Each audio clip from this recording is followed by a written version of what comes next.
Welcome jabronis, my name is Cass and this is episode 2 of the Emotion Engine Enduro, the show where we play every PlayStation 2 racing game in alphabetical order and rate them on a scale from 0 to 100.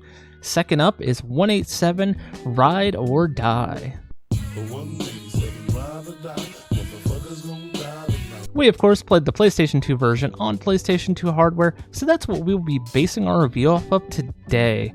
So buckle up your seatbelts and reload your AK, because unlike Ice Cube, we did not have a good day.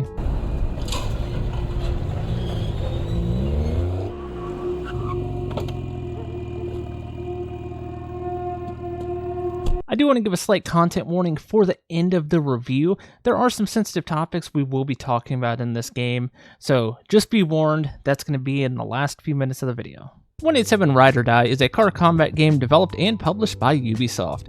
This is not exactly a Twisted Metal clone, but if you wanted to call it that, I wouldn't argue with you. What sets this apart is its quote-unquote gangsta aesthetic, and that it's based in Los Angeles. Think kind of along the lines of like Saints Row 1 or 2, 50 Cent Bulletproof, Jeff Sam Fight for New York. Yeah, that's kind of the aesthetic they were going for. Now, I want to start off with what I did enjoy. What I mean enjoy is what I didn't hate. So stripping the game down to the pure gameplay reveals a fairly standard car combat game that doesn't do too much to stand out. Most of the events and races are just 3 to 5 laps, finish first without exploding, and win. They do try to add a bit of variety within the races. There is just a simple lap race where you have infinite lives between you and the AI, so you can die as many times as you want. There's also another version of that race, but it's oops, all mines. And then there's one last type of race, which is effectively an elimination race. The thing that sets this one apart is that you do only have one life, but so does all the AI, so if you take all the AI out before the finish, you just win. The standard affair arena combat is here as well. They again try to mix it up, but it all ends up feeling very samey. In one mode you have to get the most kills, in a second you have a target number of kills, but the AI only spawns one opponent at a time, which makes it very easy.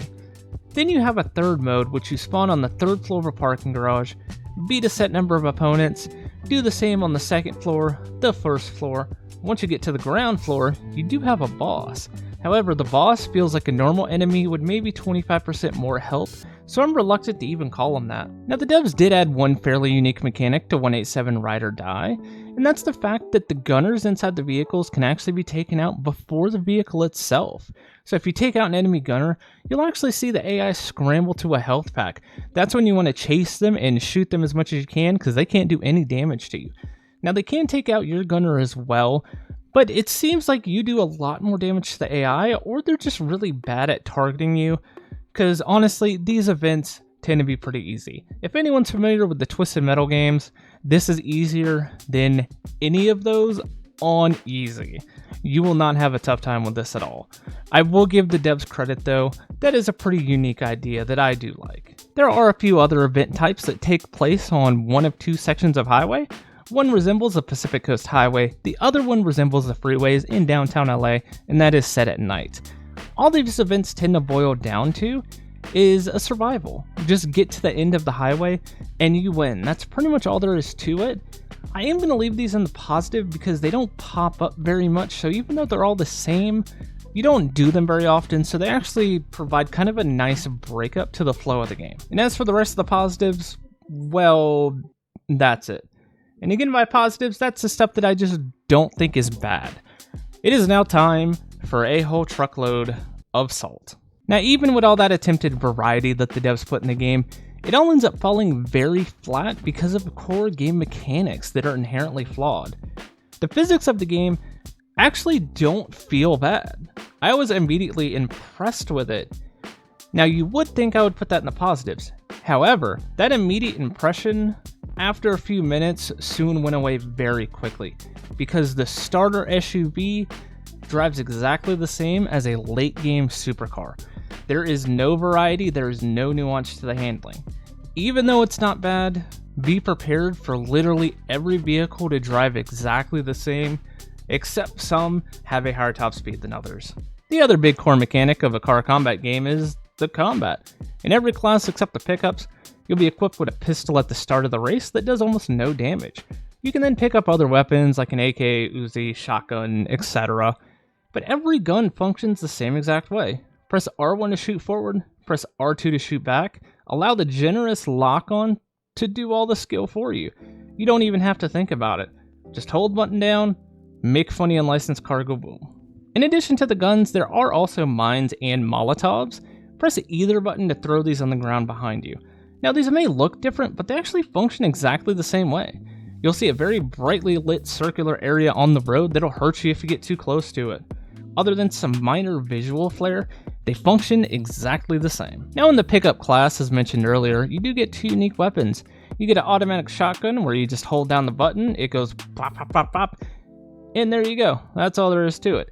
Then you get a minigun, which does actually have some unique mechanics. It takes a second to spin up, as well as it overheats pretty quickly. They did this because it is by far the most powerful gun in the game, and will absolutely shred any opponent. However, it overheats so quick and takes so long to change weapons that I found myself just using the shotgun the entire time. So the little bit of depth and unique mechanic that they actually put in there is completely useless. Now in a gangsta-inspired game based in LA, you would assume that rap and hip-hop would be pretty important, if not essential, to the game's original soundtrack. To an extent, the devs did agree, because all the instrumentals and a whole bunch of the original rap songs in the game are made by... Wait, who? Gorilla Black, who is known for 187 Ride or Die and ripping off Biggie's flow. Alright then, now the full rap songs in this game, honestly they're corny. If they just weren't here, I'd be totally fine with that. The instrumentals that Gorilla Black made, these are average at best. The problem is that some of them loop as short as every 2 to 3 seconds.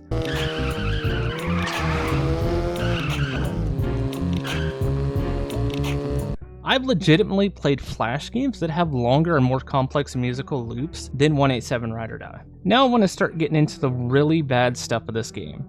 So this is going to discuss the story, the dialogue, and the cutscenes themselves. Less than a minute into the very first cutscene, you're graced with a monologue by Dupree. Dupree is our narrator, and he's also voiced by Gorilla Black. You're then introduced to Buck Williams, who is our protagonist of the game. Immediately, he opens the door to Dupree's mansion and says this. Damn, baby girl body is banging. So right off the rip, less than a minute into the first cutscene, we're objectifying women. And if you might notice, this woman that they show off has an exceptionally large bust, exceptionally large butt, and says basically nothing. That's how every woman in this game is treated throughout the whole story. They make him as a sexual object that does not talk and does not do anything. Looking past the color commentary by Buck Williams, you then meet Dupree in person.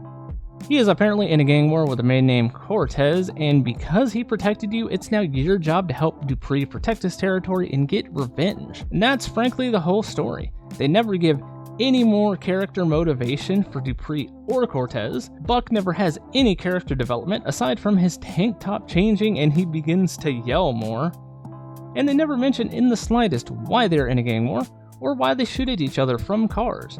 If nothing ever happened was a story, well, you've just found it. Then the cutscenes themselves are not even fun to look at. At times, they actually have less detail than the actual game itself, which is wild work on the PlayStation 2. A lot of times they're even over-edited as well. I'm going to show a little clip here. It's a scene between Cortez and Buck. Yeah, decision. You know what we talked about you leaving Dupree and coming with me. You need to come and work with me and my homeboys right here, dog. What you mean that's bullshit? We just met 2 days ago. Fool, I ain't ever met you in my life, ever. What you wanna do? You wanna go right now? Let's do it right now, right here. Stop. He means business. Get up, motherfucker, get up. Stop, motherfucker. Yeah, you got the best of me now, dog. But when I come back, motherfucker, yeah, you're fucking dead.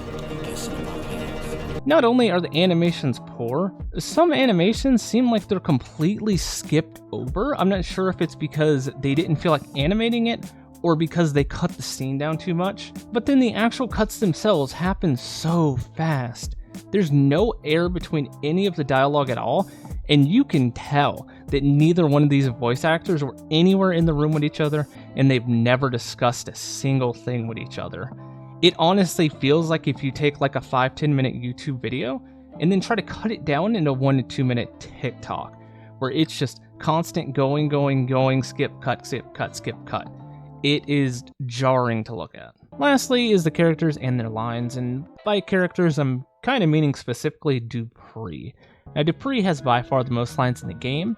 He shows up right in the main menu, right at the start of the story, before every single race and after every single race. He is just constantly yapping at you. And almost every single one of these lines throws slang around like it's confetti. Phrases and words that were widely used in hip-hop around this era and just before are just scattered in every line. Here's a few examples of it. Buck, you getting crunk out in these streets.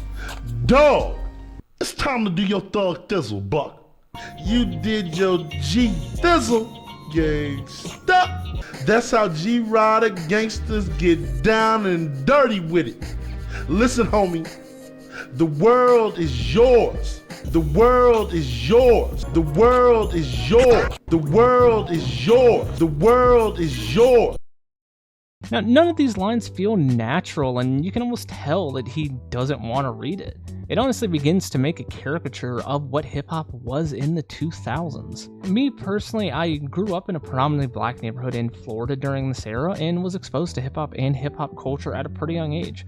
I was taught the roots of hip-hop and grew to understand what it means to black culture in America, and the way it's constantly making a mockery of hip-hop and characterizing it constantly begins to feel racist. Now, I totally understand the irony of this coming from someone with a complexion of 8.5 by 11. That is not lost on me, but genuinely, the more I played this game and the more I heard Dupree yapping, the more it just felt racist.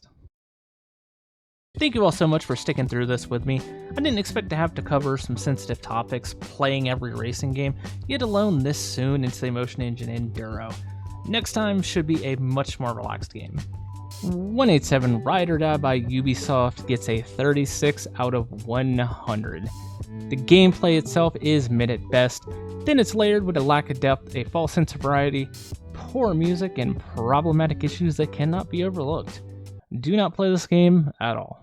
Thank you all so much for making it all the way to the end with me. If you did enjoy this, go ahead and drop a sub. Next game we'll be reviewing is 4x4 Evo. We'll also be streaming it right here on YouTube, as well over on twitch.tv/COisNOTpog. I appreciate all of you, and hope you'll have a wonderful rest of your week.